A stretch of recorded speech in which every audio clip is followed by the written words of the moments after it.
Just another amazing day here at the Baxter Effect podcast. Got another amazing show for you lined up today. I think you'll be very interested in our next guest.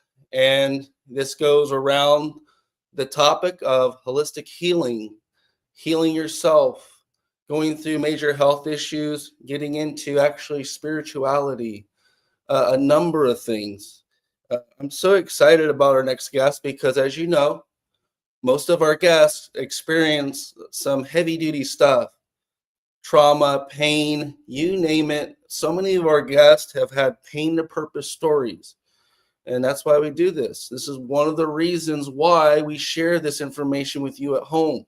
We want you to understand, hear about these amazing people that have went 180 degrees, watching their lives go through destitute, a changing environment, maybe no one really listening to them, maybe suffering alone, and going full circle into their own healing. Myself included, and that's why we do this podcast. As you know, I'm John Baxter, your host today, inventor of 86 Health Technologies and sponsor Anti-Aging Bed.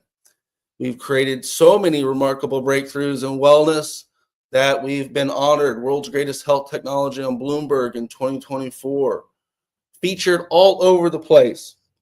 But that's enough of that. Today, we have Stacey Arnone, and we're going to get her on right now, and we're going to cover some of the cool stuff. I'm just going to wing it today, guys. I just want to wing it because there's just too many topics to talk about that are interesting. And so let me bring Stacey on. There she is. Hi, Stacey. Hi. Yeah, could you give us a little bit? I mean, there's a lot of background here. There's a lot of people interested. Before we started, you know, her website is going to be enlightenedpeacock.com. And could you explain the Queen's crown? So there's a spiritual town 15, 20 minutes away from where I live. And so a couple weeks ago, I was with a girlfriend who lives on the border of this town. She's a shaman. She does a lot of healing work. And so we were going through the stores and I saw this, and peacock is my spiritual animal, the name of my website, and there's a story behind that. And so when I saw this, I thought this was like my tiara peacock feather crown to just lock in all of my energy that protects me from my top chakra, which is my crown. Well, that's amazing. I know of this town. It's the spiritual capital of the world, I believe, in some sense. And also they have unique things, and you know, the power that you get from, you know, being a holistic. I know you practice holistic health. You're an esthetician. Could you cover that topic some? Sure. So I became a licensed esthetician in 2000. The skin is the largest living organ of your body. Everything comes out in your skin. And a lot of people don't realize when they have something going on that it's internal and that your body is talking to you. But a lot of times people do not listen when it's whispering until it's screaming. Myself included, with what I went through on my health journey, not once, but twice. I defeated death through holistic healing. Wow, that is pretty interesting. And you are here today to cover some of this topic. So, yes, you know, thank you for being here today. This is one of those things where not everyone's going to tell their truth. Not everyone's going to have a story we're telling, in the sense of, there's a lot of people that have a story we're telling, but if you're a survivor times two, yeah, pretty big. It's pretty big, and it's something that we want to cover so that other people, other like-minded people, other people that may not know what other people experience, that there is hope, there is a chance to understand, educate yourself, inform yourself on other people that are experiencing some of these major things. So going into this topic of pain to purpose, or finding yourself and healing yourself in a sense. You are a Lyme's disease survivor. It's one of the toughest things. Yes. Break that whole thing down. Okay. So I'm originally from New Jersey, in the suburbs. I went to sleepaway camp for 2 months, lived in the woods in a bunk. I went to day camp, played outside, and then I moved to Florida in 2001. And in 2000, I moved all over Florida, and I never moved really till I moved here. So I started south and moved up, up, up, and in. And so I was camping in 2013 in Fort DeSoto. And 2 days after I got home, I found a tick on my side in the shower. So I tried to get it out. It was really hard. You have to get the legs and the head, which I did. And then I didn't have a bullseye, which people say you have to have a red ring. Or some people say Lyme disease doesn't exist, or it's not in Florida. And I dealt with all of that. So I started having weird symptoms. I had a stiff neck that would not go away for 3 months. And I'm in the spa industry as an esthetician. I've worked with massage therapists. And so it just became really challenging. And traditional medicine wasn't listening to me. My body was talking to me, and I was telling them what it was saying. And then I thought I was going crazy because I'm talking to MDs that went to school for medicine. And so I started doing my own research and became my own advocate and became my own doctor. So I had 17 vials of blood taken by a traditional doctor that told me I had a sugar problem when I didn't eat sugar unless it was natural from fruit. So I called the office. They wouldn't let me speak to the doctor. And I was deathly sick. Like, I was in bed, living in a dark room, not working for a total of a year. And I'm from New Jersey. I'm half Italian, and I'm a Scorpio. So I was like, bring it. So with whatever I had left, I drove to that office, and I caused a huge scene in the lobby. And I told everybody to find another doctor. And all of a sudden, the doctor could see me and brought me in the back and said, Stacey, we don't understand what's going on. And I said, neither do I. I would like my blood work to get another opinion. And they would not give it to me. So I lied and said that I had a lawyer, which I did not. And then they ran around with their heads cut off and gave me everything. And then I found a Turkish older man, and I brought all of my blood work to him. And he looked at my papers and said, I can definitely treat you for your Lyme disease, Stacey. 1.1 or higher means you have it. You are a 4.97. And this was the blood work that the doctor said I had a sugar problem. So that's where it started. And then I was like, game on. And I just started researching and Googling, and it was intense. But I had to heal from the inside out, and my insides were destroyed. Yeah, I know Lyme disease because my own close personal friend, Carrie Kasem, she battled with Lyme. And I hear stories. I've helped thousands of people with Lyme. Yep. It's one of the most devastating things. Some people can't walk. They feel no energy. They don't know what's wrong with them. Yep. And they experience something like you went through, so which makes it even more devastating because no one has answers. You have to be lucky to even find a doctor who even knows. You could have picked another doctor, and they looked at your paperwork, and they would have been like, same thing. You have a sugar problem. Mm-hmm. You were really lucky that doctor actually was a good enough doctor that he gave you the answer you're looking for. Well, he was older, and he's not from the U.S. Oh, okay. He was really trying to help you, it sounds like. He was Turkish. Okay, as an Italian Scorpio from New Jersey, he was probably like, if this is a life or death situation, I better give this lady what she needs. He was just a really kind, gentle, older gentleman that was passionate about helping people. and didn't think in a box. He thought outside the box, which is really important in life. You have to customize it for each person and listen to what they're saying and not be a robot and just, basically, and that's in some side of this industry, what you see is just, it's a dollar and cents game. Oh, yeah. Whatever makes the most dollars makes the most sense for a lot of these practitioners, providers. And really at the end game, it's really about the Hippocratic Oath, really trying to help your patient end suffering. Yep. So I'm just glad to hear that this happened, because so many times there's a misdiagnosis and no one ever gets to the bottom of it. People suffer and even lose their mind. I was pretty close, but I journaled for my sanity. So I used to get up in the middle of the night. I had over 50 symptoms, and it's all in my book that's available on Amazon.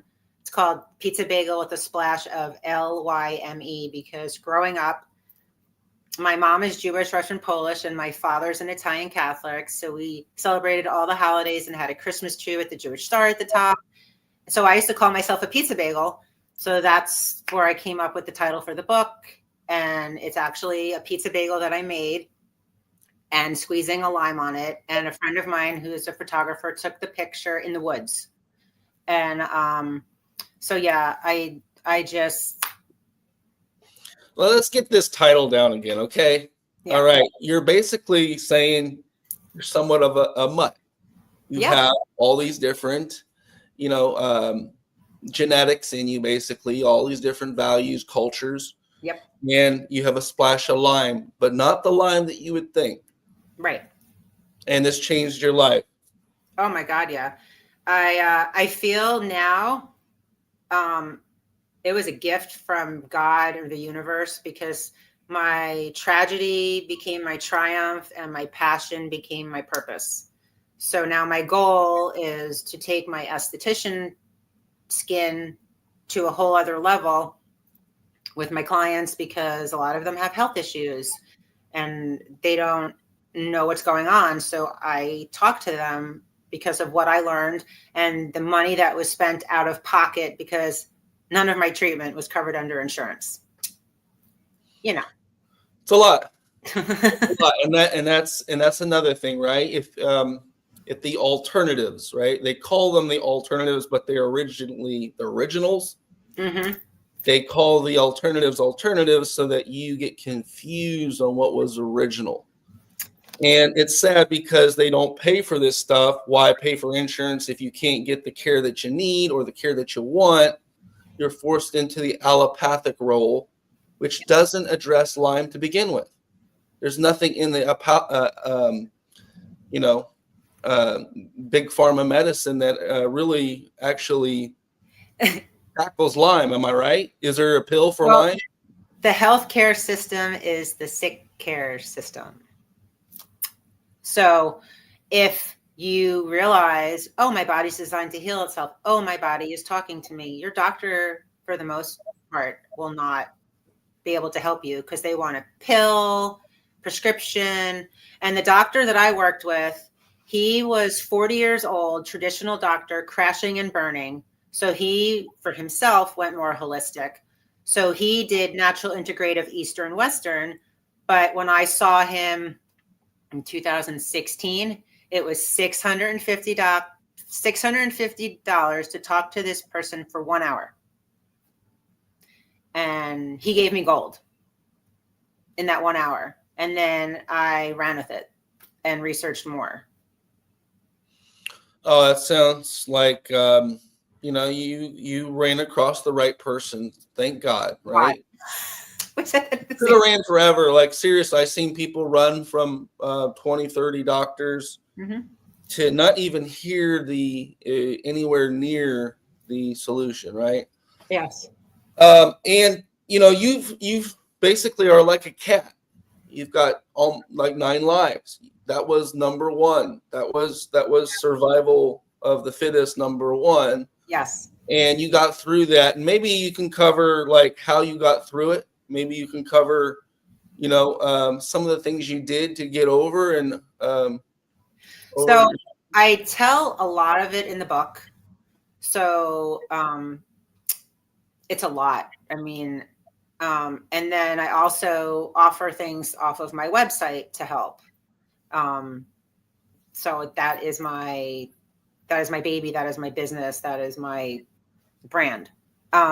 What did I do?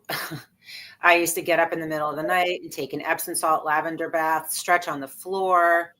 Journaling was my savior because I looked fine on the outside, but I was dying on the inside. So I wrote for my sanity, not meaning for it to become a published book.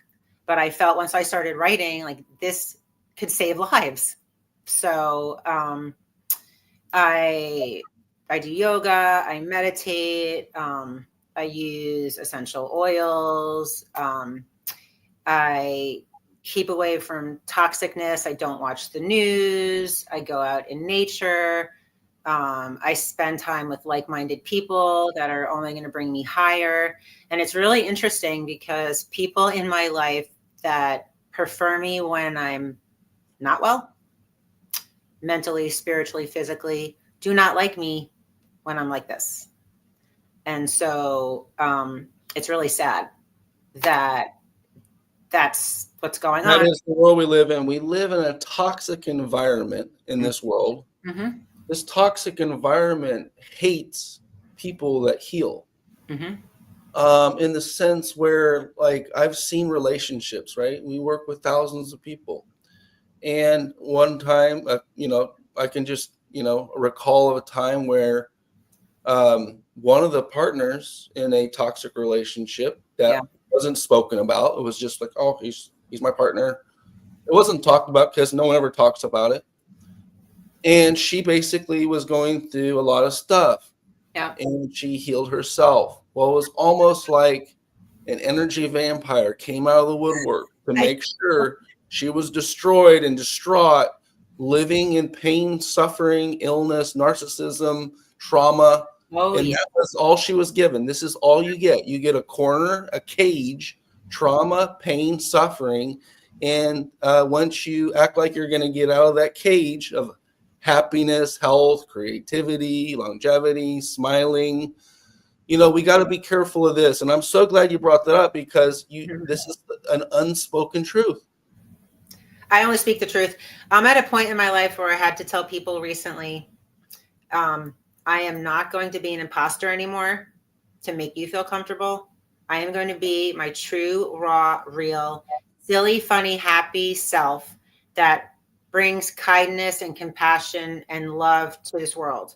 And the people that love me, love that about me. And when I was not well and I went down the rabbit hole, the dark place multiple times, they said to me, "We're so glad you're back. Don't ever change. We love you for you. You're like a light in this world." And so I feel that people that don't have that, it's a reflection and they see in me bouncing to them what they feel uncomfortable with, because now they have to do the work and they have to go to that dark shadow work. And shadow work is when you look at yourself in the mirror and you're basically taking your hands and wrapping them around your neck and strangling yourself. And why do we do that? Sometimes we are our own worst enemies. So I've had to look at some things within myself this last time around and do that work, which is really hard and painful. But I'm so much better now that I've done that unfortunately, it's uncomfortable for other people. And I pray for them and I wish them well. But if you're going to clip my wings when I am flying and soaring, you have to fall at the wayside so that other people can vibe in with me. And that's what's been happening. And it's a good thing, but it's also unfortunate. Oh, wow. This is great. It's getting deep. It's getting so deep over here. Deepness. I just speak it. And what we see a lot of times is a level of discernment, creating boundaries, these types of things. It's like your voice is your sword. You use your voice as your sword for your protection. You use your boundaries to protect yourself. Use discernment to make sure you're not making bad decisions that affect your future. These are a lot of the reasons why people have accepted this negative behavior as okay. And the thing is when you decide that it's not okay, you're going to create enemies because those people are likely manipulating you, and you're not easily manipulated. Yes, it's not funny, but it's so true. Ding, ding, ding. Chicken dinners. Winner, winner, chicken dinner. All right, there we go. You know, and we have to be strong, right? We have to be strong. We have to have our guard up. Like, this world is a different place than what we were told, right? Guard up, ready, not to like fight or anything, but to shield yourself, your aura, right? Because your boundary is not just your physical body. If you want someone really close to you, you're going to be like, get away, right? Yes. You can feel it when you go into I can feel it when I go into a room, but I have been told and have learned that I have to put my shield on every day, bubble wrap really tight, saran wrap. Your children should not even get in there. It's you. Never, ever, ever. And people have tried. And being an esthetician, I'm in a room with one person at a time, touching them. And their energy, they start talking to me, and I'm listening and working. And then, boom. And then if I have a full schedule, why do I feel so sick and tired afterwards? And then I started realizing why. So I do a whole thing before I start and after, and cleanse the room for the next person and the next person for the energy. And I have this thing that I just got for myself. It's a sound bowl. So that's vibration and energy. And I just have, I have all things all over the place, but there are people that are religious. I believe in God and the universe, and they say, oh no, you can't do that. You just have to be in the box. No, because I was in the box of traditional medicine, and that doesn't work. So I'm in, be who you are, believe what you want. Nobody else has any right to tell you anything other than what you feel. That's why we all have a different fingerprint, because we are all unique. Yeah, and all these things are reminders, right? Why do you have a crystal? Why do you wear the tiara? Like, these are all reminders. Yep. These are natural reminders of who we are. Oh, I love this topic. And you struck, like, let's just get to this next topic, like, because you struck making it past death twice. Yes. And could you talk about another story of yours So, that's prevalent among many women? So I was turning 40. I was in a relationship, and they told me my breasts were perfect, and then started to tell me that, oh, they drip a little. Or I did the pencil test, and the pencil stayed up there, which means your breasts are sagging. So he got into my head, because I allowed it, that for my 40th birthday, he would buy me breast implants. Just find a doctor. So I thought about it, and I'm like, that is so not like me, but why not? I'm turning 40. And so I did. And that was probably one of the biggest mistakes of my life, because I was told they're safe, and I did the silicone bag, which is the only option, with saline inside. And I was told, oh, if the breast implant ruptures, it's saline solution, and it will just go throughout your body and flush out, and no problem. Well, that was another big lie, because mold can form in the breast implants. Your body is trying to attack a foreign object. So then I had encapsulation with so many things, en bloc, and then they just started feeling weird over time. And then I started doing research. So I went to a doctor in Miami, and he was more holistic. He would like sage the operating room. But I got nervous after I booked the appointment. And so I canceled my surgery. Then I found a doctor in Jupiter, Florida. Neither one of these doctors perform breast implants anymore because they realize what it does, and they have a conscience. And so this doctor, it was a hallway with 2 rooms across, boom, boom, like 8 all day long. Consult. Everybody wants them out. A year and a half wait. So I booked with him, and then I canceled my surgery again. The third time I booked with a doctor in Winter Park, and I stuck to my plan. I had a good support system that said, just do it, Stacey. And I was just like, I don't even care anymore what they look like. They were only like a little bit over 1 size bigger, but why? So I had them removed in August of last year. It was a 4-hour surgery. And then I had drains in, and I could not work for 2 weeks. I'm an esthetician, so I'm using those pectoral muscles. So I had to measure the fluid in my drain, dump it into a cup, sleep in a recliner. I mean, it was horrific. Compare it to putting them in. And I went under the muscle. So if you go over the muscle, I don't know. So anyway, and then I had to look at the old Stacey. Why did she do it? Look at the new Stacey. Why did you take them out? And now, so when I first got them out, it was a lot because I also had a lift. So I'm very transparent and real. I have a scar here, and then it goes up here and around. But I put a lot of holistic healing on, so they look a lot better. They feel a lot better.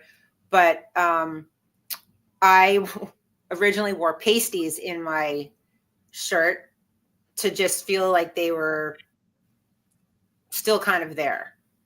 And then I met somebody that asked me, why are you wearing those?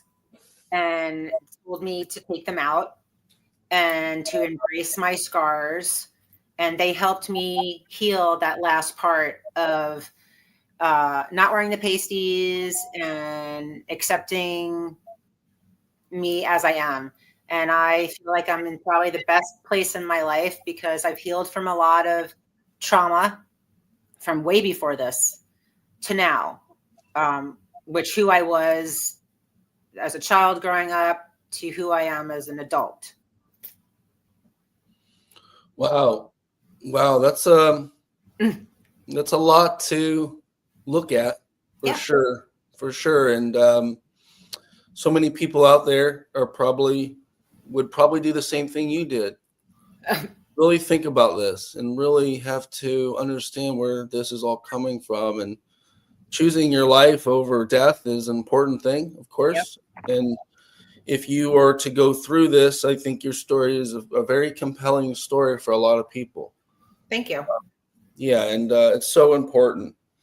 What I would like to say is that, with all the things you've done and all the things you've been through, could you tell us how we can get in touch with you? What your services or what you do, and how to contact you if necessary. Thank you. So my book gives a lot of information away on, it's on Amazon and it's also on Kindle.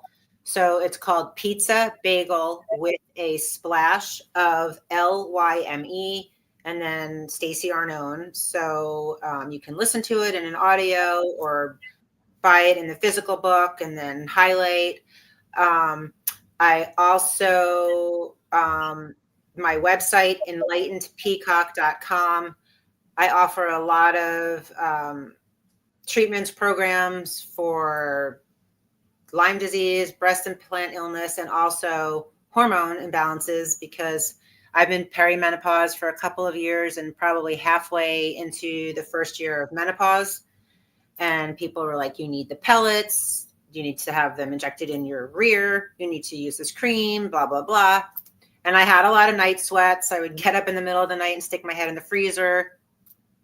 And it was it was not fun, especially when you live in Florida and it's hot.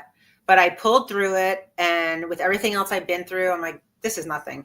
So I've learned through, you are what you eat. You wouldn't put crappy gas in a Ferrari. So treat your body like a Ferrari, like a Lamborghini, like your trophy. So, biggie size this, super size that, all the things. You are a product of what you eat, who you surround yourself with, the air you breathe, all the things, the products the list is never ending. So I teach clients in my esthetician room. And then I also offer home visits, phone calls, consults, programs customized, designed for you and where you're at, where you want to go. Like, you are the driver's seat in your life. I am the GPS. So you decide where you want to go, and I'll take you there. Fantastic. Fantastic. Well, this was such a great podcast today, Stacey. I'm so happy that we got you on to tell your story and learn so much more. I feel like there's still many layers. Yes. To pull back and to learn. And I'm glad you shared your information, because, so many people are looking for help, and they are likely a lot of times not finding it, the specific types of help that they need. And thank you for your mission and purpose in this world, helping so many other people with their issues. Well, when you've lived it, you kind of understand it. So I feel I understand because I went through it. So it's lonely when you're going through things like this. And what better person than someone that's already gone through it, that will hold your hand through it all and be sympathetic, because they understand, really understand. Is there any last thing you would like to say to everyone? Just live your best life. And my dad would always say, today is the first day of the rest of your life, and it's not a dress rehearsal. So nice. That's what I'll leave with. And namaste. Thank you so much, Stacey. Likely we could have you on again, and appreciate you so much. I hope you have a wonderful day. You too. I appreciate you as well. Thank you so much for having me. Thank you, Stacey. Well, there you have it, guys. Another person with an amazing story on our show, and this won't stop. We have a couple more coming this next week. I wanted to give you a few announcements, and some major stuff is going on. And I actually can't tell you all of it yet, but I really do want to tell you. So many things around this world are changing. And as you know, with so many health technologies out there that I've put out over the years, just breakthrough after breakthrough, I've been nominated and awarded for such an amazing role worldwide and a global level that, as you'll see over the next coming weeks and months, the impact that we're actually making around the world. So I just want to leave you with that. Thank you so much. And thank you for joining the Baxter Effect. I'm your host, John Baxter. I hope you have a wonderful day.